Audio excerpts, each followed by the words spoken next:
Ei, gente, meu nome é Tainá Salles. E eu sou a Camila Gaspar. Sejam bem-vindos ao nosso podcast Play na Conversa. Direito Descomplicado.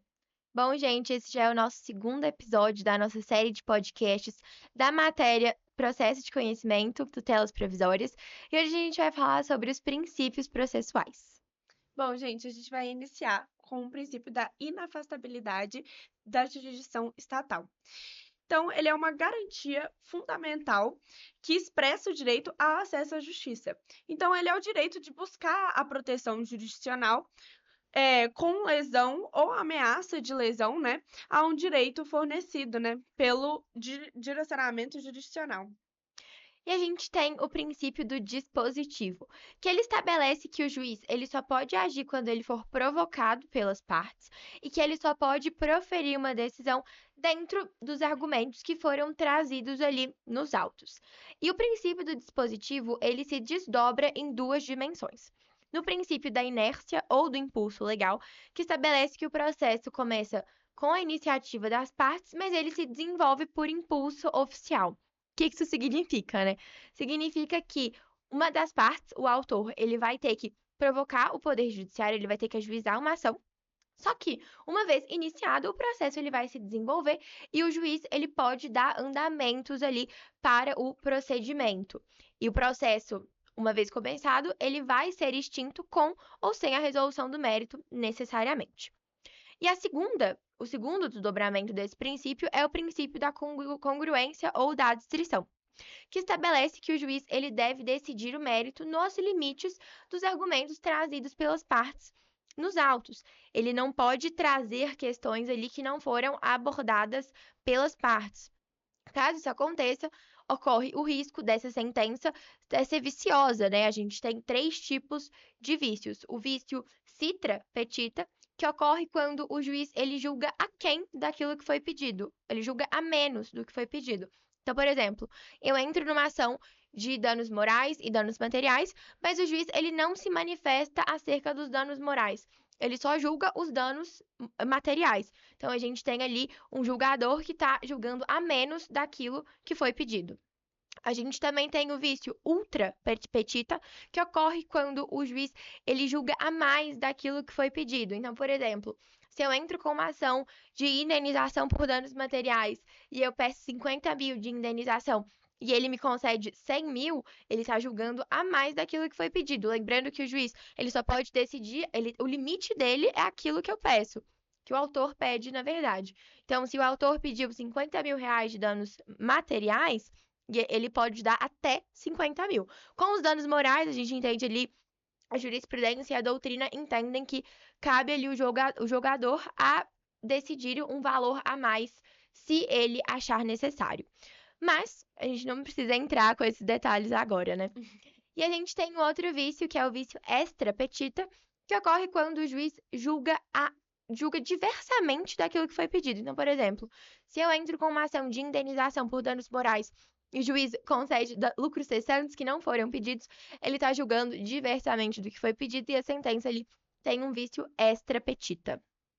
Temos o princípio do devido processo legal, que fala que o indivíduo só terá seus direitos restringidos mediante a um processo que obedeça às normas processuais. Então, um processo que tenha todas as condições, né, de um processo. Esse princípio é para evitar um abuso de poder, mais especificamente o poder arbitrário do Estado, né? E a gente tem o princípio do contraditório, que é um dos pilares do devido processo legal, que ele garante que todas as partes envolvidas no processo tenham o direito de se manifestar no processo e tenham o direito de serem ouvidas pelo juiz. O contraditório efetivo, ele garante que as partes tenham o poder de influenciar, o poder de convencer a decisão do juiz. E a regra geral, gente, é que o juiz não pode proferir alguma decisão sem escutar todas as partes. Mas a gente tem casos excepcionais, por exemplo, em que a gente tem uma tutela de urgência, a gente tem uma situação emergencial, em que o juiz ele profere a decisão sem ouvir a parte contrária. E a gente chama isso de contraditório diferido. Por quê? Acho que com o exemplo fica mais fácil. Vamos supor que eu entro com uma ação contra meu plano de saúde, alegando que eles têm a obrigação de me fornecer um remédio e que sem esse remédio eu tenho um risco de saúde gravíssimo. Então a gente tem ali uma situação de emergência. O juiz, ele vai muito provavelmente proferir uma decisão sem escutar a parte contrária, sem escutar o plano de saúde, obrigando que a parte contrária me forneça o remédio para garantir a minha saúde. E em momento posterior, ele vai escutar o plano de saúde, vai entender se eles têm obrigação ou não de me fornecer esse remédio, e depois ele vai manter a decisão ou ele revoga a decisão que ele teve. Então a gente chama isso de contraditório diferido, porque a parte contrária é ouvida depois. Além disso, o contraditório é uma garantia da não surpresa, ou seja, o juiz não pode fundamentar a sua decisão com argumentos que não foram trazidos pelas partes. A gente também tem o princípio da publicidade, né? Que todos os processos eles têm que ser públicos, a fim de garantir a transparência, a efetividade e também a segurança, né? Salvo algumas exceções, que são segredo, em casos de segredo de justiça, né? Direito de família ou de menor, que são obrigatoriamente sigilosos. Então, é isso. Em casos de menor, sempre tem essa proteção e no direito de família também.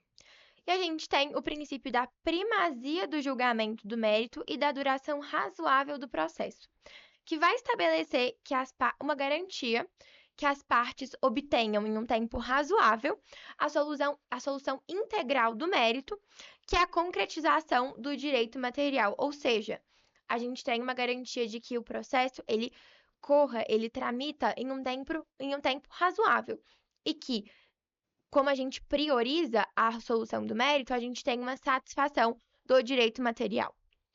A gente também tem o princípio da isonomia. O que seria isso? É tratar igualmente os iguais e desigualmente os desiguais, à medida da sua desigualdade.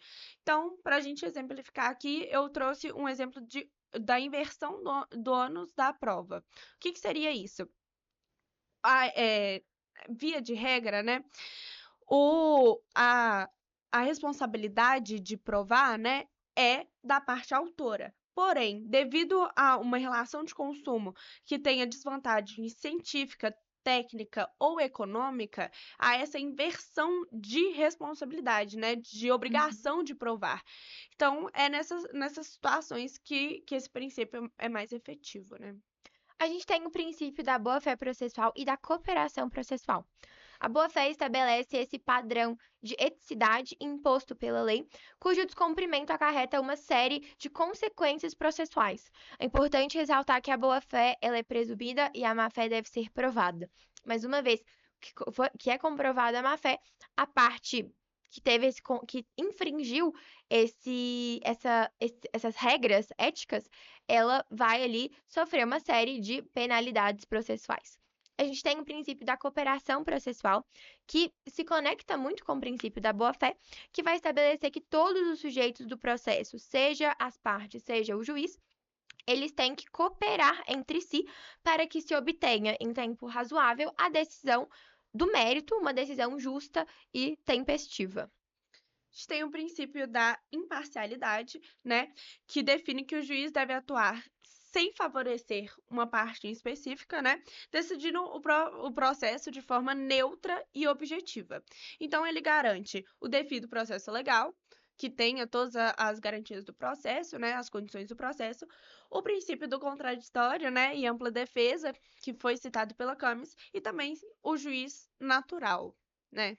Exatamente. E, gente, só explicando um pouco da diferença do contraditório para ampla defesa, enquanto o contraditório foca muito nesse poder de convencimento do juiz, em relação às partes, né? Então, que as partes têm esse poder de não só serem ouvidas, mas de influenciar a adesão do juiz, a ampla defesa garante que as partes tenham todos os meios possíveis para se defender. Então, garante que elas tenham todas as armas para providenciar a sua defesa. Então, seja ali de produção de provas, seja ali realmente na fase de alegar mesmo o que elas pretendem, garante que todas as partes consigam efetivamente se defender.